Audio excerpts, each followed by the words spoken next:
Good morning friends. मेरे YouTube channel advocate Amit Kumar Gupta में आपका स्वागत है। अपने इनकम टैक्स के केसेस की सीरीज में आज जो केस मैं आप लोगों के सामने डिस्कस करूंगा उस केस का नाम है deputy commissioner of income tax versus Kishore Shankar Garve. Friends, ये case 97 ITR tribunal short notes page number 49 पे रिपोर्ट हुआ और पुणे ITAT ने डिसाइड किया। इस केस का जजमेंट 5 जुलाई 2022 को आया। फ्रेंड्स, ये केस बहुत इंपॉर्टेंट है, बहुत यूनिक है और इस केस के अंदर दो चीज़ें जो हैं वो निकल के आई कि यदि कोई असेसी ने अपना क्लेम अपनी रिटर्न ऑफ इनकम में लिया है या नहीं लिया, और यदि असेसी ने कोई अपना क्लेम अपनी रिटर्न ऑफ इनकम में नहीं लिया तो क्या CIT अपील उसको क्लेम को दे सकता है। एक मैटर तो ये था। दूसरा मैटर इसमें यह था कि यदि CIT अपील ने कोई अपना ऑर्डर पास किया और उस ऑर्डर के अंदर कोई मिस्टेक अप्रेंट फ्रॉम रिकॉर्ड नहीं है तो क्या CIT अपील जो है वो उसको 154 के अंदर रिवाइज कर सकता है या नहीं कर सकता। केस के फैक्ट्स बहुत इंटरेस्टिंग है। असेसी ने 2 सालों की अपनी इनकम टैक्स की रिटर्न फाइल करी, एक असेसमेंट ईयर 11-12 और एक असेसमेंट ईयर 12-13। दोनों के अंदर असेसी ने 80 IB सबसेक्शन 10 का डिडक्शन क्लेम किया। असेसी के यहां सर्वे हुआ। सर्वे होने से पहले असेसी जो है अपनी रिवाइज्ड रिटर्न फाइल कर चुका था और उस रिवाइज्ड रिटर्न के अंदर असेसी ने अपना जो 80 IB सबसेक्शन 10 का जो डिडक्शन था उसको विड्रॉ कर लिया था। जब सर्वे हुआ तो सर्वे होने के बाद डिपार्टमेंट ने असेसी का सेक्शन 148 के अंदर दोनों सालों का केस रीओपन किया।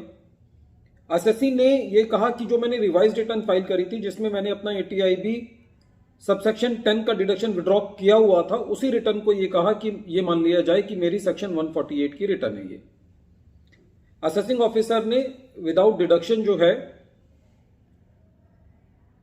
उन दोनों सालों की रिटर्न इनकम एक्सेप्ट कर लिया। बाद में एसएससी को यह लगा कि मुझे 80 IB की डिडक्शन मिलनी चाहिए, तो एसएससी ने CIT अपील के पास अपनी अपील फाइल करी और यह कहा कि साहब, मुझे असेसिंग ऑफिसर ने प्रेशराइज किया था 80 IB ना लेने के लिए, इसलिए मैंने 80 IB नहीं लिया और अब मुझको 80 IB मिलना चाहिए। CIT अपील साहब ने असेसमेंट ईयर 11-12 के लिए असेसी को 80 IB सबसेक्शन 10 जो है वो अलाउ कर दिया, लेकिन किसी वजह से असेसमेंट ईयर 12-13 के अंदर 80 IB सबसेक्शन 10 अलाउ किए बिना ऑर्डर पास कर दिया। असेसी ने असेसमेंट ईयर 11-12 में, जिसमें CIT अपील ने असेसी को 80 IB सबसेक्शन 10 के अंदर डिडक्शन अलाउ कर दी थी, उसका सहारा लेकर यह कहा कि साहब ये ऑर्डर आपसे मिस्टेक अप्रेंट फ्रॉम रिकॉर्ड है और इसको 154 के अंदर आप ठीक कर दीजिए। CIT अपील साहब ने उसको भी ठीक कर दिया 154 के अंदर। अब डिपार्टमेंट ITAT गया और ITAT के अंदर डिपार्टमेंट का यह कहना था कि साहब, जो CIT अपील ने रिवाइज्ड रिटर्न के ऊपर अपना ऑर्डर पास किया था और 80 IB सबसेक्शन 10 का जो डिडक्शन दिया वो एज पर लॉ नहीं है। डिपार्टमेंट का यह कहना था कि 80 IB सबसेक्शन 10 की डिडक्शन जो है वो रिवाइज्ड रिटर्न में नहीं ली गई और असेसी ने उसी को 148 की रिटर्न फाइल किया। तो रिवाइज्ड रिटर्न की यह मर्यादा होती है कि जब रिवाइज्ड रिटर्न फाइल की जाती है तो वो ओरिजिनल रिटर्न का स्थान ले लेती है, और जब रिटर्न रिवाइज की गई उसके अंदर डिडक्शन क्लेम करी नहीं तो असेसिंग ऑफिसर ने उसके ऊपर कोई क्वेश्चन और सवालात भी नहीं किए, वो कोई क्वेश्चन ही नहीं पूछा, क्योंकि जब असेसी ने अपनी डिडक्शन ली नहीं। और CIT अपील ने भी बिना इस चीज को जांचे बिना कि 80 IB की डिडक्शन बनती है या नहीं बनती, असेसी को 80 IB सबसेक्शन 10 की डिडक्शन दे दी। तो इसलिए असेसी को 80 IB सबसेक्शन 10 की डिडक्शन नहीं मिलनी चाहिए, CIT अपील के पास वो पावर नहीं है। दूसरा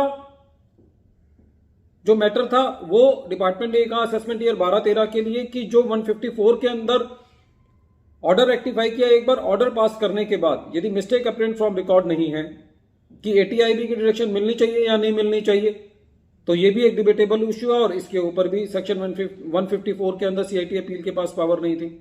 तो इन दोनों मैटर्स के अंदर पुणे ITAT ने ये कहा कि CIT appeal was not correct in accepting the ATIB subsection 10 deduction. Friends, लेकिन इस केस में जो मेरा ओपिनियन है वो ये है कि एक गडसे इंडिया का केस है सुप्रीम कोर्ट का। वो ये कहता है कि यदि एसएससी ने कोई अपनी बेनिफिट नहीं दिया है, कोई डिडक्शन नहीं लिया है जो उसका बेनिफिट बनता है, जो उसका क्लेम बनता है, तो एसएससी उसको आईटीओ के सामने तो तभी ले सकता है जब वो रिटर्न के अंदर हो। तो आईटीओ की तो पावर वहां तक है कि यदि वो असेसिंग ऑफिसर के सामने जो रिटर्न है उसके अंदर लिया हुआ है तो वो उसको दे सकता है, वरना नहीं दे सकता। लेकिन अपीलेट अथॉरिटी दे सकती है। और डिपार्टमेंट का भी ये पॉइंट ठीक था कि क्योंकि असेसिंग ऑफिसर ने जो डेलिब्रेशन करनी थी उसके ऊपर कि ATIB ठीक मिला या नहीं मिला, वो नहीं हुई। तो इस केस के अंदर यदि ITAT रिवर्ट बैक करती तो एसएससी के साथ ज्यादा जस्टिफिकेशन होता और ये ताकि ये देख पाता कि एसएससी को ये ATIB की डिडक्शन बनती है या नहीं बनती। Friends, this is my opinion with due respect to the honourable Pune ITAT। इस वीडियो के एंड में एक बार फिर मैं केस का नाम रिपीट कर रहा हूं। केस का नाम है deputy commissioner of income tax versus Kishore Shankar Garge. Thank you friends.